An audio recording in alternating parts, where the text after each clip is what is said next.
Okay, everybody. Tonight we have a music business attorney named Evita Kaigler, who is here from Atlanta. She does too much. She writes, she speaks, she designs fashion wear, and she is a very hardworking music business attorney who will tell you all about herself rather than me give you the pro forma introduction spiel. So please join me in welcoming Evita Kaigler.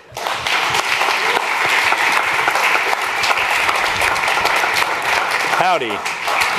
Please. Nice to see you.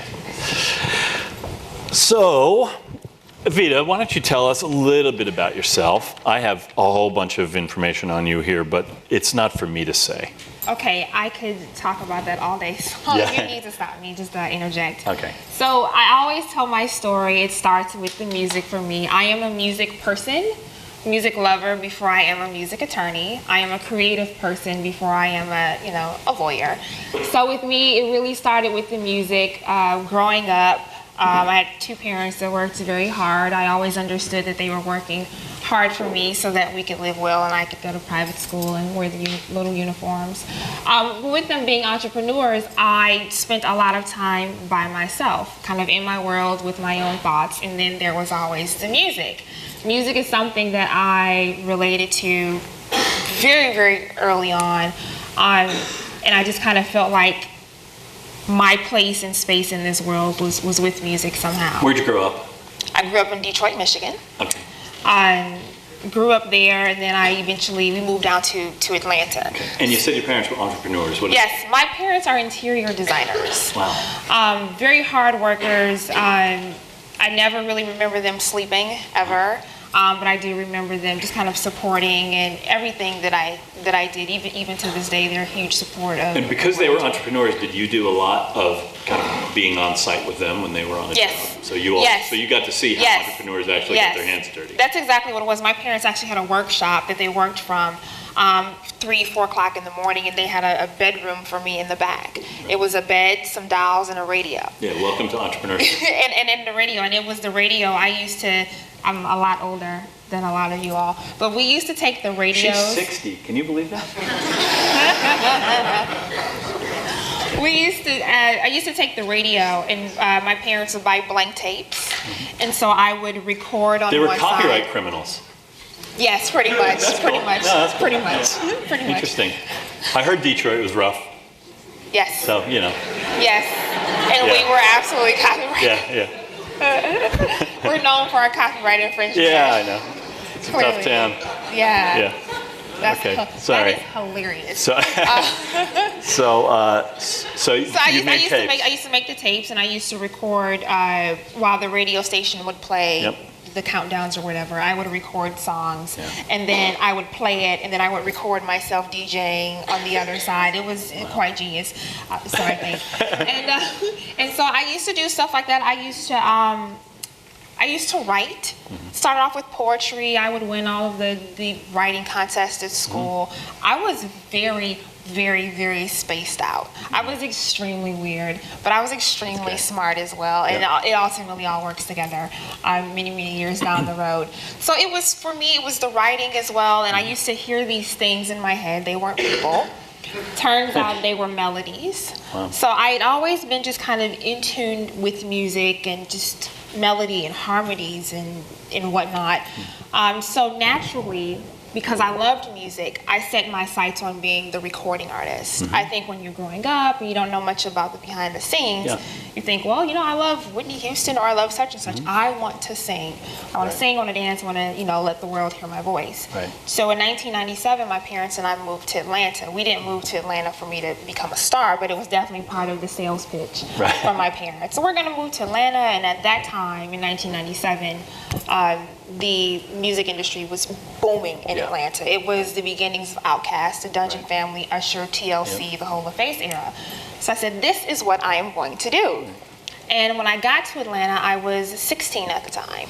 And everybody in Atlanta had the same idea as me.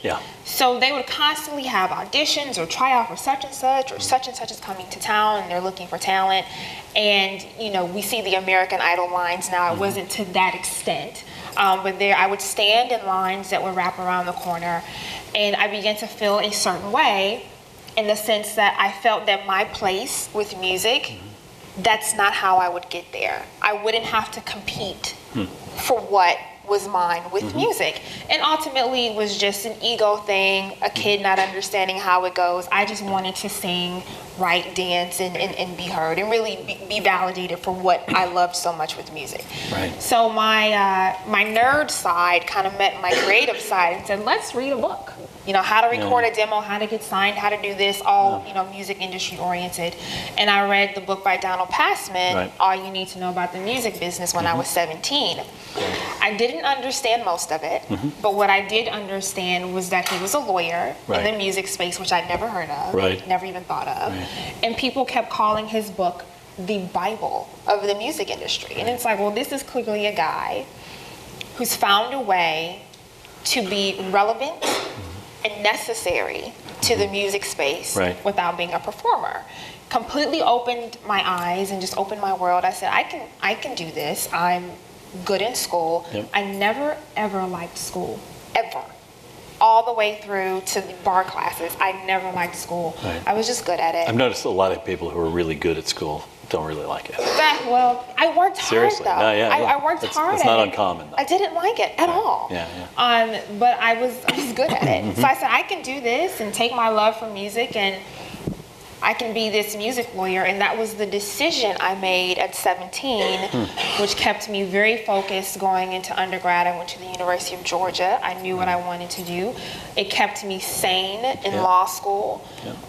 You know, law school, 99% of what you learn there has nothing to do with music at all.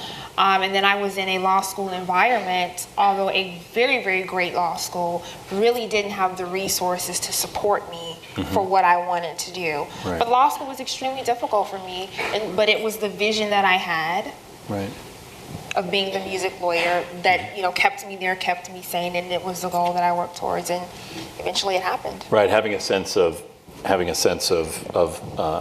your ultimate goal wasn't just, well, I'll get the law degree and then I'll figure out what I do. You had I'm going to be a music attorney. I'm going to work in music. And I got an email actually from a guy who graduated as a senior last year, and he wrote the same exact thing. He said, just the fact that I want to work in music has kept me achieving, and like I'm way ahead of my fellow students, because I'm one of the only people who knows that what I want to do is work in music through the law, which is amazing to have that sort of sense of purpose that can kind of keep you focused and keep you sane. And, I think you have to have that on a couple of different fronts. For me, like I said, law school is just not fun. It's just, no matter what law school you go to, no matter what area you want to be in, it's just not a fun place to be. It shapes you and it molds you, and I certainly appreciate it after the fact. Can you talk a little bit about that? Yes. It's interesting because it just so happens that this program turns out a lot of really good law students. Both at our law school, but all over the country, really. And the ones who leave here and go to law school are particularly well suited to it. But talk a little bit about the sort of the crucible that is law school. What is it really doing? It's basically like an indoctrination. It's like boot camp. It breaks you down and it kind of forces you to create new habits. Can you speak a little bit about that and how a creative person gets through that? Man. Well, law school is really about training you to think a certain way. Once you're in law school, you begin to see the world differently. You begin to assess it and analyze it differently. And it wasn't until I had graduated from law school where I began to truly appreciate what it had done. You say differently. What do you mean? You mean, because there's a certain amount of an analytical approach or a logical approach you take to the world, right? So how does it affect you? I think I remember the first time I kind of tapped into my law school nerd mode. I was in New York with my best friend, and we were walking across a sidewalk that had this really huge gaping hole in it.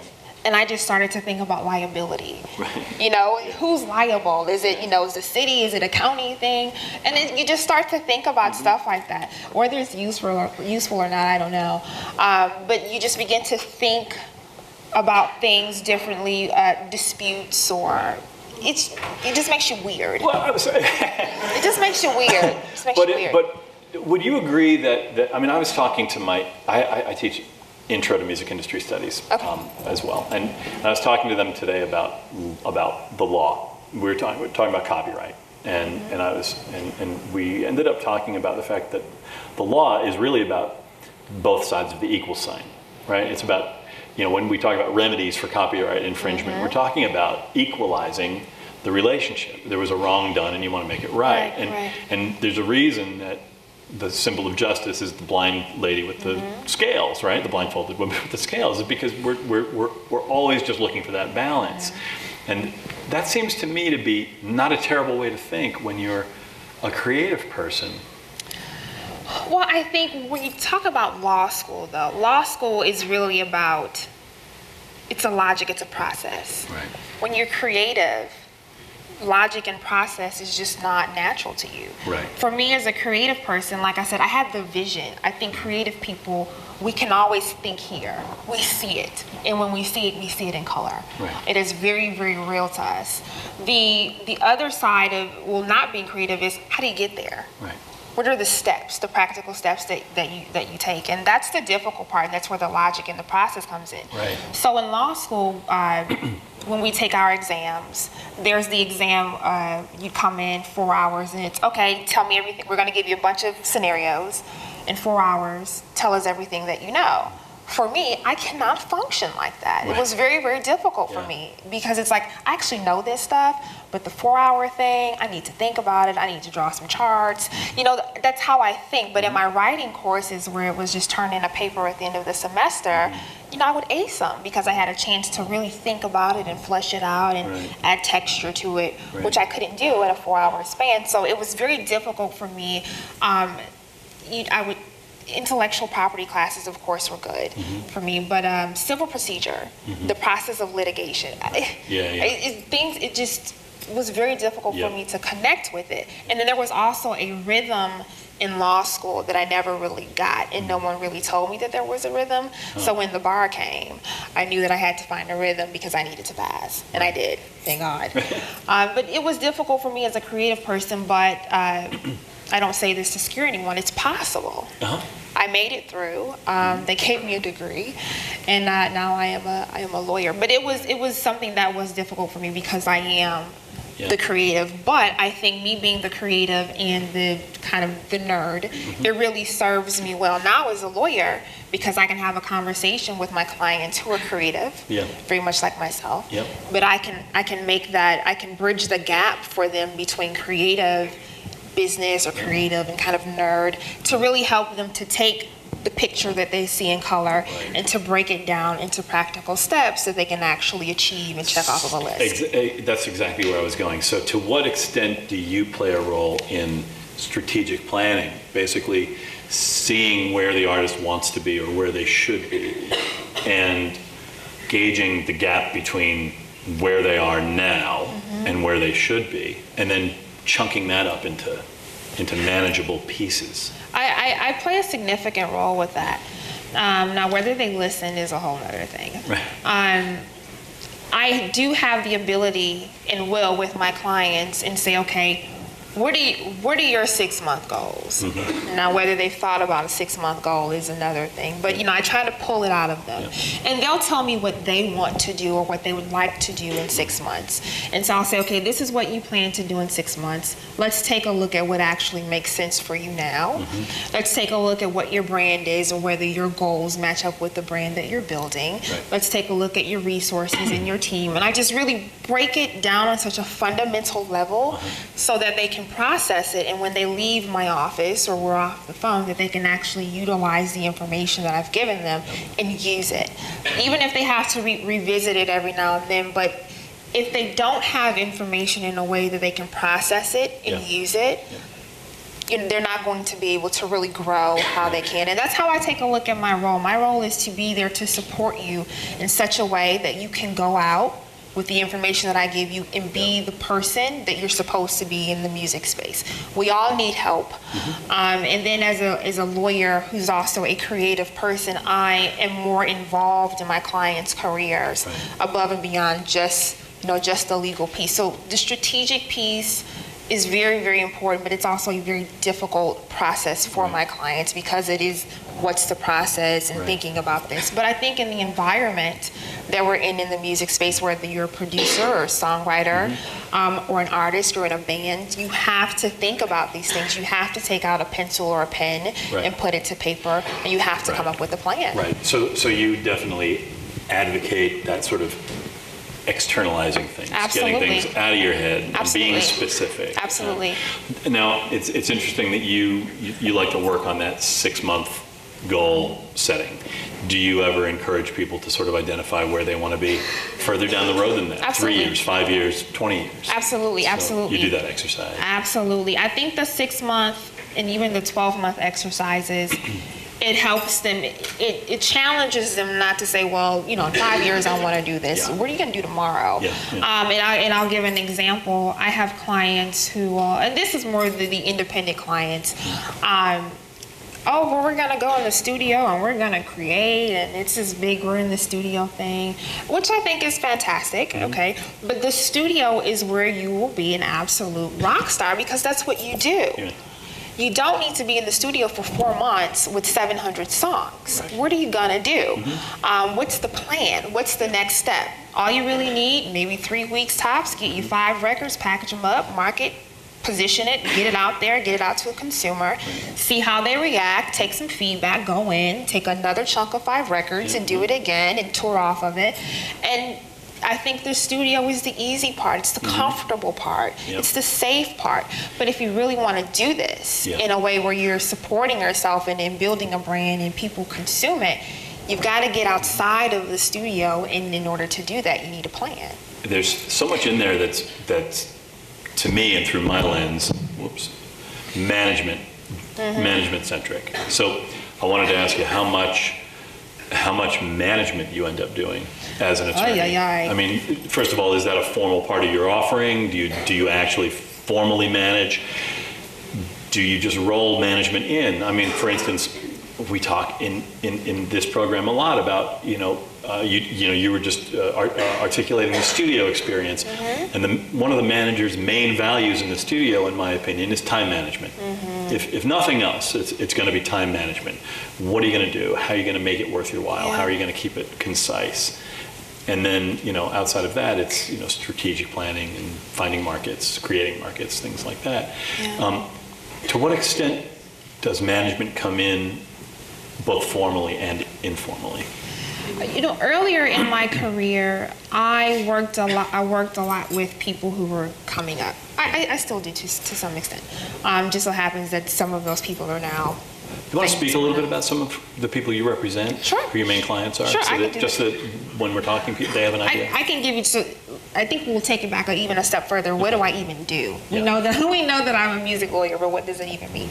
I am a transactional entertainment attorney, specifically within the music area, which means that I don't litigate. If you've got something that needs to go to court, I'm hiring another lawyer to kind of oversee all of that.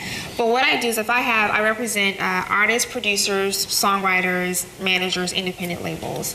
If on the transactional end somebody needs a recording agreement drawn up or negotiated, a pub deal, touring, endorsement, merchandise, pretty much every agreement you can imagine in the music space I've touched, I've done, I've drafted, I reviewed.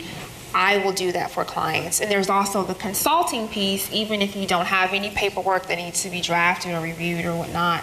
I am consulting you, I'm educating you. So if you're a songwriter or producer, we're probably having a conversation about music publishing.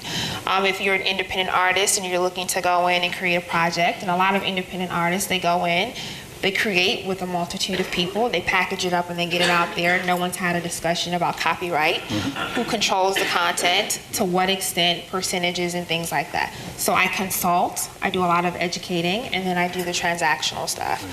So the clients that I represent, probably if you're a hip hop enthusiast, the biggest client that keeps me the busiest is a artist by the name of Big Crit, who is a rapper, also a producer, songwriter. Another client. People made noise just then. What's that? People made noise. Did you all make noise? Oh. There were people making. Yeah, they did. I heard them all. Great. Yeah, he's a phenomenal talent. He's also a phenomenal person. He is that client for me. When people say, "Oh, you get a client that you've been working with," and they kind of blow up, and he is that client for me. I've been working with him for 4 years now, and when no one knew his name and no one knew my name, so that's been a great relationship with him. And then another client by the name of Joey Badass just turned 18. He is pretty badass. He's an amazing talent, and the story behind that is I got a call from his manager, says who I work with on another client. Says, "Yeah, I love working with you. I'm working with this new kid. They're interviewing lawyers right now." He had a lot of stuff going on, and they said, "Well, they want to meet you. Can you fly to New York? When do you need me to be there?" As soon as possible. I said, "Okay, I'm gonna go to YouTube and check them out." As I was on the call, I was YouTubing. I said, "I'll be there." Yeah. And so 2 days later, I was in New York, and I met with him and his mother, and got hired. So that's been extremely awesome. Another talent by the name of Jaron Benton, who is unbelievable. Can't wait for the world to get to know him. On the songwriting end, I represent some Grammy-nominated people, Grammy Award-winning people. Brian Michael Cox. I'm forgetting lots of other jewels. It's okay, we get the idea. They're my children. I love them all. Yeah, I know. You wouldn't want to omit anybody, No, but now at least everybody knows all. that you two are badass with the dollar signs. Yeah. I know. Dollar signs, yeah. Yes, I love them. I absolutely love them all. So to what extent do I need to manage? Do you end up managing? Do you offer management? No.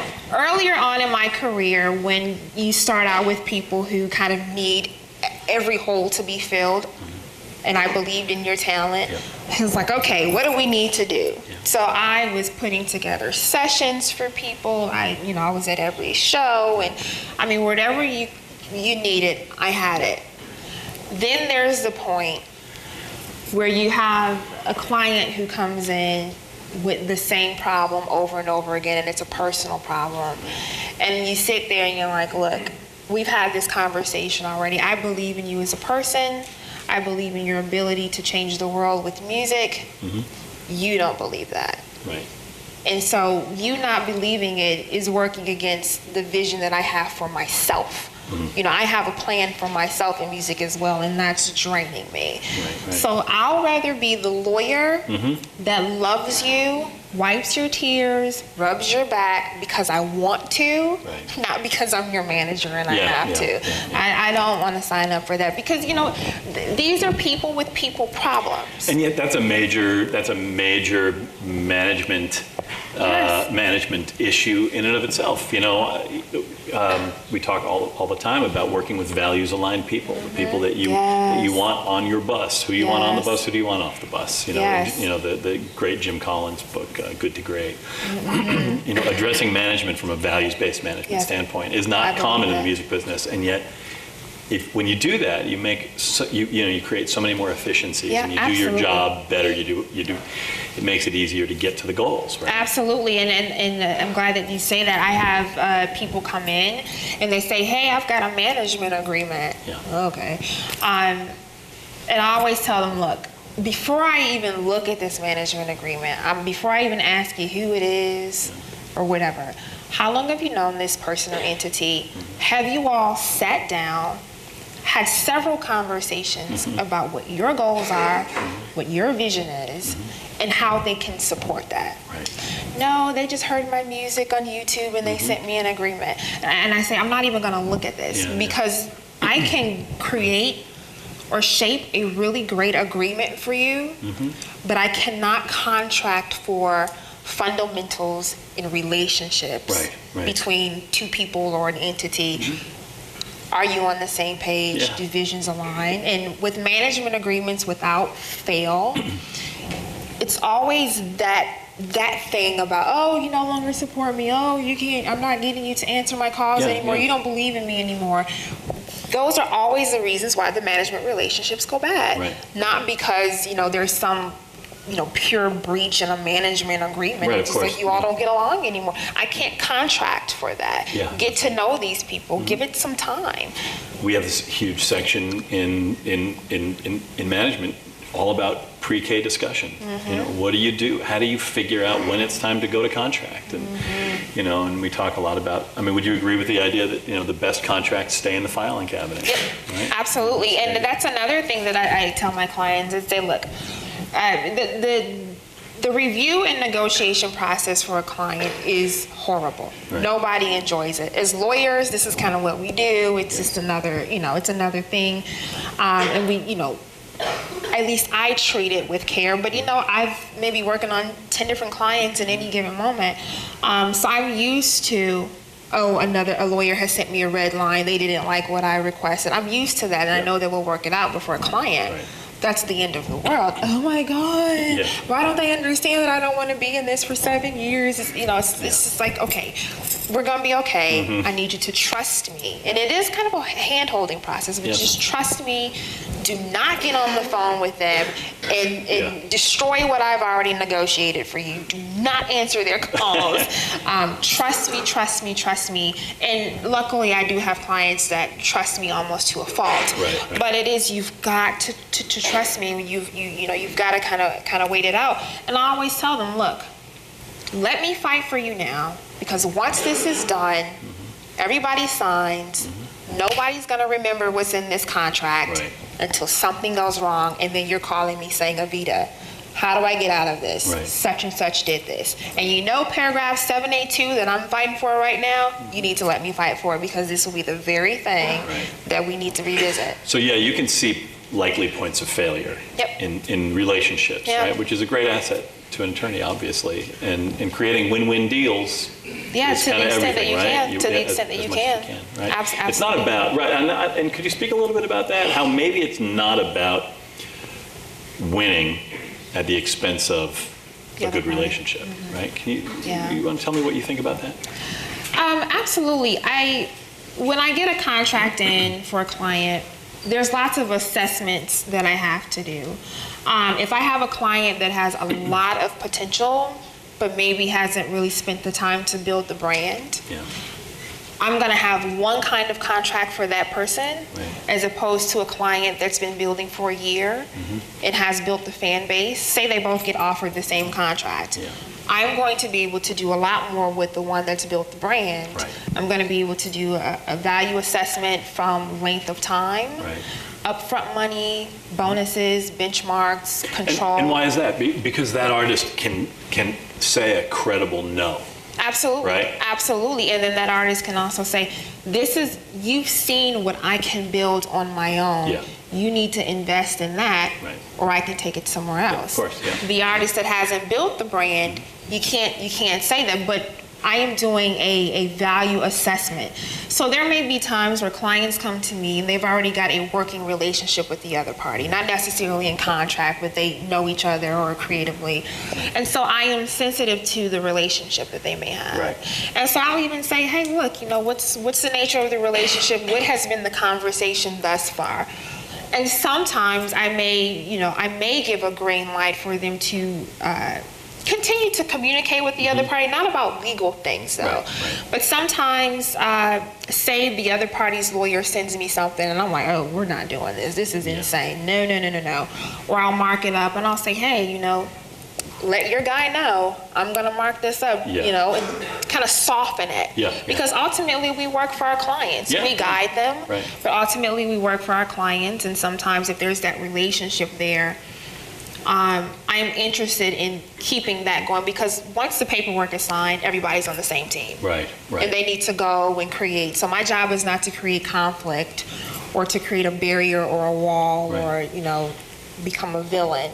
Right. It's to really work together, collaborate. And I think as lawyers, we kind of have this thing, hey, what's going on? Okay, so my client needs this, is not going to work. And as lawyers, we can be on any given side. Right. 1 week I can represent a manager, the next week I'm representing an artist that's been presented with a deal by a manager. So we kind of know the song and dance involved, but we want something that is as close to win-win as possible. Right. I think that a lot of your perspective has been really valuable because, A, we have kids here who might be in your shoes. They may want to be attorneys. B, there are a lot of people who are going to need to, if they're not already dealing with attorneys, and and I think that your perspective from the other side of the table is a really valuable thing. So thanks for getting into all that. Sure. I know I wanted to talk a little bit about. Well, first of all, I want to give you time to talk about your organization, Okay. Future Music Attorneys, but I also want to talk a little bit about sampling, clearing samples. Yeah. You want to? Yeah. So, of course, you can use like 30 seconds of a digital sample without a license of any kind. But what happens? I'm just kidding. I'm sitting here like. I'm just kidding. No, we all know you can't use a single millisecond of someone's recording without express written permission. Yeah. Yes? So, your life, depending on the artist, is all about clearing samples. Because what people may not understand is that when you deliver a record, in most cases, you're warranting to the label that it's clear. Yeah. That this is not a booby trap. Yeah, that's in the agreement that you signed. Right. Yeah. So, please, Fortu, talk about this. Where do I start? Well, if you're familiar with some of my clients, you know that my clients are sample heavy. I deal with sample clearances every single day. Usually what I have been doing is I've gone out and hired third-party clearing companies. How many of you use samples in your music? Okay, interesting. I was curious. Okay, that's a... So you'll hire third-party... I'll hire third-party clearing companies to come in. Which are similar to music supervisors. They specialize in the clearing relationship. They right? specialize in the clearing relationship. They know how to approach a publisher, a writer. They know how to get the owner of a master. Yep. They know how to get it. They know how to track it down. Right. And if you're with a major label, typically they will go out and hire the third party clearance company. Right. But the trend has been, I am major artist, I have albums that I will deliver to the major, but I will also release my own music. Right. And for me, that's where the issue comes in. Right. Because I may get a call from a major saying, look, this is not our official album, and we're getting calls about such and such needing to be cleared, and it's a thing. It's an ongoing thing. Because the label's artist is doing something that the label's not sanctioning. Absolutely. That's raising an IP issue. Which is interesting because if my client releases something outside of that official major album and it gets traction and people want to use it for licensing purposes, then the major comes in and says, well, actually, we still own that per the agreement. So it's a thing I definitely deal with. The conversations that I have with my client, it's an ongoing conversation. I understand that sampling is a form of instrumentation. Right. It serves a purpose. You sample because of what it brings to the record. You can't find it anywhere else. Right. I totally understand that. The conversation is now, how do we sample in a way where it works for us as opposed to against us? Right. Meaning, how do we do the records, present it to the publishers and say, this is what we're going to do before we release it, pay for it, whatever it's going to cost, as opposed to releasing it, publishers find out, and then they can demand whatever they want to demand. Yeah, that's when they've got a gun to your head. Yeah, that has certainly been a problem. I think the biggest issue is that a lot of creative people don't understand copyright in sampling. And what does it mean to be, an authorized use or not? They don't understand it because the biggest thing I'm getting is, why do we have to pay for the sample if we just offered it for free? Yeah. And I mean, that is very difficult for them to process because I'm not making money on it. I'm not making money so it's on not it. infringement. I'm not making money on it. So why am I paying, $4,000 to get it cleared? Right. So, and that's when I do the consulting, the education, and I'm sending emails about definition of a copyright, and I'm listing the exclusive rights that a copyright holder has. I said, you know what? You've released one. You made a derivative of the work. Yeah. One. Then you distribute it over the internet, which is not a contingent on whether you sold it or not. You've put it on the internet, so there's a distribution there. Then you shot a video for it. Yeah. Which has 500,000 views in 2 days. And then you're touring off of it. I mean, you have just infringed across the board every single right. Yeah. It's a rat's nest of infringement. I mean, it's just a total mess. It's just an ongoing thing, and that's just one record. Yeah. But you've got something you release with 17 records on it, and everyone probably has a sample in it. So it's just that conversation. At least one sample. At least one. And I kind of what was a godsend. I hate to use it as an example, but it is what it is. It's out there. There's a rapper who's not my client who put out a mixtape project, and apparently there was news all over the blogs. He was getting sued for $10 million because he'd put it out there, and that's when I started getting calls about Evita. Yeah. I've got samples. What do I need to do? I'm like, thank you, God. I hope he doesn't have to pay $10 million, this guy, and he won't. But it's just like, okay, you see in real life. Well, people don't seem to remember, or they don't seem to know until people like you and I teach this. Statutory damages is for projects that don't make money. Yeah. Right. Yeah. So you infringe and you don't make a dime. You don't make a dime off of it. There are legal damages in there that you need to pay that are substantial. Absolutely. Will wreck you. Yeah, and then there's the whole willful infringement piece as well, and then maybe you've got to pay some attorney's fees. So it just gets expensive. And my thing is, there's a way that we can use this that can benefit everyone. I mean, we may be looking at the difference of if we let the publishers know ahead of time and get the licenses, maybe we're dealing with $500. Yep. After the fact, probably dealing with $5,000. Right. I have one record right now I'm going backtracking on. We have 2 samples in one record. So we're dealing with a multitude of publishers, and it's just like, oh my goodness.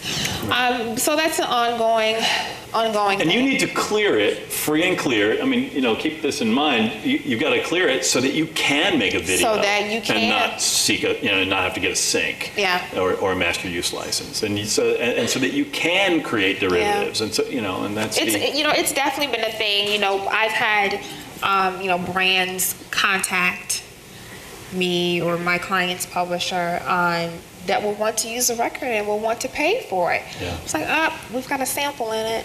Can't do that. Yeah. So it's an ongoing thing, but I really think fundamentally it happens because people don't understand copyright and what they can and cannot do. And then I always get I replayed it. Oh, yeah. You still have to get authorization because you may have removed one copyright owner from from the scenario, but there's still the underlying composition which you've replayed. You need to get authorization for that. You need to go through the proper channel. So it's contrary to creativity because you just want to do it and get it out there. But I think the way to bring it all together is that when we create music, it feels good. You put it out in the world for people to consume it and to love it. But it's also a piece of property as well. Right. And ultimately, it's the piece of property that's going to feed you, create residuals for you. And that's the very thing that you're using when you're sampling. It's somebody else's music, somebody else's property, and they have rights involved in that property. And it's like so many other things. If you just go through the process and you do it right, it'll give back over year after year. It'll give back, and there are larger holistic views of this about building on content and standing on the shoulders of our peers and making a better world, societally. Absolutely. Speaking of making a better world, would you like to speak a little bit about your organization for Future Music Attorneys? Yes. Okay. Future Music Attorneys is a program that I created. In 2010 is when I got the idea for it. And basically it's for college students and law students who aspire to be music lawyers. And basically it was a program that was born in the spirit of how can I be a contribution to music and not an intruder. I think that's on my website. I am very cognizant of, am I being a contribution to music? I want to impact music how music impacted me. I want to give that back. So when I got out of law school, and I knew that this is what I wanted to do, I didn't have any mentors. I had no one help me. I'm crying. So sad. Me too. That's just it's such a sad thing to say. I really had nothing and no one. I had not a clue, no idea. I had nothing, but a vision and passion, and my faith in God is definitely why I am here. So I said, what can I do for people who want to follow this path? And I began to get a lot of students who reached out to me because I do lots of social networking. I would love to come and have coffee with you or take you to whatever, let me shadow you for a day. And earlier on I was taking on a lot of students because I just cared and wanted people to have a resource. But it became too much. It was like, oh my God, I don't have the time anymore. And then also, I don't know everything. So I said, what can I create that can be a voice bigger than just a one-on-one, and that would also allow for me to bring in my colleagues who have different stories, who've taken different paths. And so... And help more kids than just one at a time. Exactly, exactly. And I created Future Music Attorneys. Again, as a creative person, I had the vision for it. When I got involved and started putting it together, I was like, oh my God, what have I got myself into? Because it turned into like a second job. I had no idea. I was an event planner. I was coordinating universities and meetups and things like that, right? Had to, find the attorneys to contribute and even figuring out how to ask them. It was a whole thing. But ultimately, what we are able to do is we have panels at colleges and universities and law schools in Georgia, and I bring in maybe 2 to 3 music lawyers each panel, and we'll talk about different topics. What does it mean to be a music lawyer? How to build your brand as a music lawyer? Breaking down a management agreement or a producer agreement. So just different topics, and then we record them and then we put them online. So if you live out of state or if you weren't able to make it, you can access it. We have over 180 students across the country who are student members. It is free, so definitely utilize it as a resource. I want this program to be that thing for people who are students now. 10 years down the road, they can say, I joined Future Music Attorneys and I got something that will help me, that helped me to become who I am. We have 2 students who have job placements through the Future Music Attorneys program as music lawyers. Well, it's a perfect networking opportunity, right? It is. Attorneys get to see promising young attorneys to be, and those relationships are kindled, and it works. I'm very, very proud of it. And it's only in Georgia, though. Well, it's only in Georgia in the sense that we're Louisiana? having. I can bring it here. It's no problem. It might be nice. I have not a problem with it. It's been in Georgia thus far because the program is growing, and that's kind of where my brain was. But I will be bringing colleagues who are outside of the state through a thing called it's called Spreecast. It's called what? Spreecast. So basically, say you're here in Louisiana, and I'm in Georgia, and I call you up, but online. So we're having this conversation online, and all the students can log in, and they can do a chat, and they can ask us questions as we're going. So that's the next wave of it. Want to make this a whole And how many students are involved in that right now? As far as the student members? Student members. We have over 180. Oh, so it's a great network. It's building. It's like this thing. It's just coming to life. I just feel blessed to have had the idea to bring it to life because I know that it's impacting people and changing lives, and I'm proud of it. My parents are proud of it. That's good. Well, that's very important, actually. Yeah, it is. It is. They spend all that money on private school. Now, I did want to mention that if anyone is digging this blazer, I have good news for you. this is one of Evita's creations, and she has another project on the side, creating blazers called Jane. Yes. Jayne. Yes. And you want to talk a little bit about that, just in case it generates some sales at least. Okay. Or orders, you never know. I am shaking in my boots right now. Well, this is hilarious. So Jane, I'll tell you the whole down dirty about this. So Jane, I don't like suits. Okay. I've been extremely, extremely thin all of my life, and I was teased for it. So I go to the stores and things don't quite fit me how I need to. So I never wear suits. They're fussy to me, and they're very uncomfortable. So I dress how I want to dress when I go to my office, and I'll show up to a meeting with some jeans on because I'm comfortable. I'll let my talking do the work for me. So I went to see Sex and the City 2. I think it was Sex and the City 2. Or maybe it was 1. Either way. I think it was 2. Do you think it was 2? You think it was 2? That is so funny. So there's an opening scene where the 4 girls are walking down the sidewalk in New York. Was it 2? I think it was 2.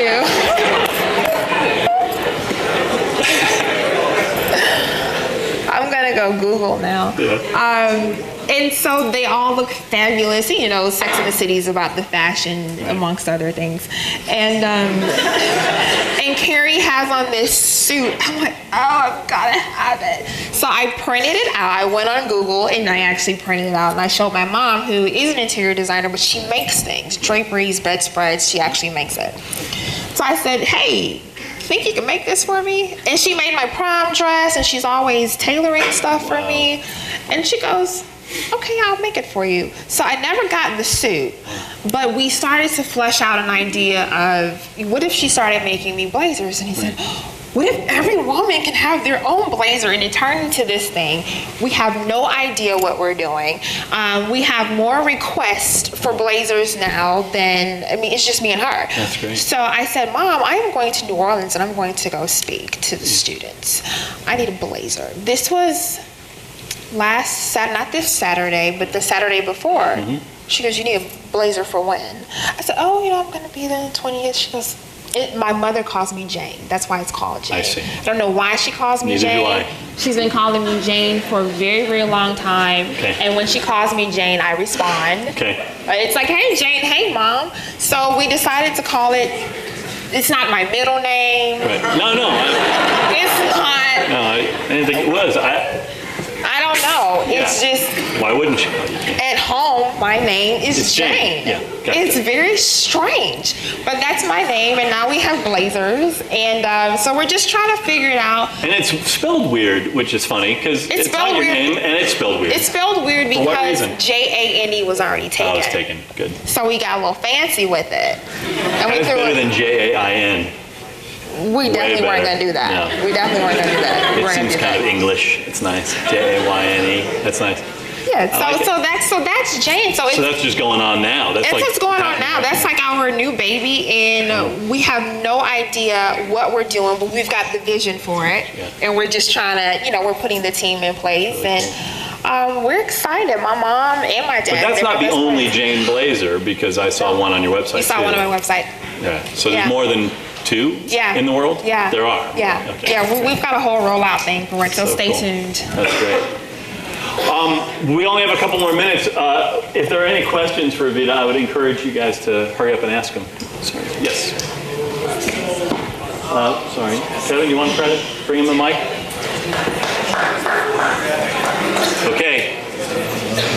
Yes, you got it. Don't touch it. All right. So, touching back on the copyright stuff, and you were talking about the lawsuit with the other artist, and being a hip hop head myself and following Joey Badass, knowing that he does, at least on his previous mixtapes, a lot of work on other producers' beats and whatnot, but there is kind of the trend going around in the new day and age of producers being very accepting of new artists,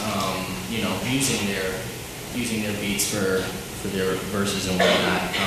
I was wondering if you could comment on that, how those conversations go between you and your client and how he is able to like avoid the infringements?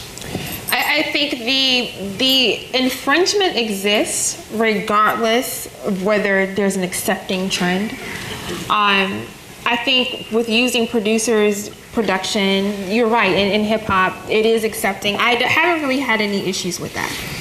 Not to say that the infringement isn't there. Yeah, because we talk about this a lot. Like, there can be infringement, but without an objecting party. Yeah. You know, it's a tree falling in the woods. Yeah, that's exactly it. So there is an accepting trend with that. But the issues that we're having, or I'm having, is when someone reaches back and they use a James Brown sample or a stylistic sample or something that's in a Lionel Richie catalog. Those are the things that are humongous issues.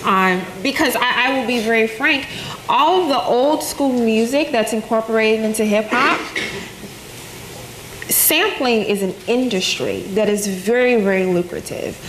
So they'll want to know, how are we getting paid from this? Because they can actually make a lot of money from cleaning the samples. Yeah, because you were talking about how the other artist got sued for millions of dollars, and the producer that sued him is the same guy who reached out to Joey and said, "Oh, he's allowed to use my beats." Oh, so you know who I'm talking about? Okay. Exactly. So I just thought it's kind of funny how it works out. It's accepting that infringement doesn't really cross paths if the producer likes the artist. Yeah, but see, the infringement is there. It's just that the person is saying, okay, I'm cool with it. But it's totally their call. I mean, we still have to, or at least on my end, on the admin end, I still need to straighten these things out, because even though the producer's cool with it, what happens if a Nike or a Coca-Cola wants to use the record? Yeah. My client can't say, let's do the deal for the record, because he doesn't own all of the copyright to it. Any other questions real quick? I know we're at the end of our time, so anybody have a burning question they'd like to ask? A burning A brilliant question. and burning question. Anyone? Really? Okay. Oh yeah, Sandy. Is your negotiations with these people kind of like a video sync license? It's give and take? You say it could be $500, it could be $50,000. Yeah, it's with each publisher, it's something different. Some publishers I actually have a relationship with, so that usually helps to say, hey, you're actually clearing my other clients' samples, and you actually, you actually represent the work of one client, and I need you to clear for this. So I try to play on the relationships. Like we're in business above and beyond just this clearance. Let's go ahead and do something fair for your client and my client, and let's make it work. Great. Well, Evita, thank you. It's been great talking to you. Thanks for being here.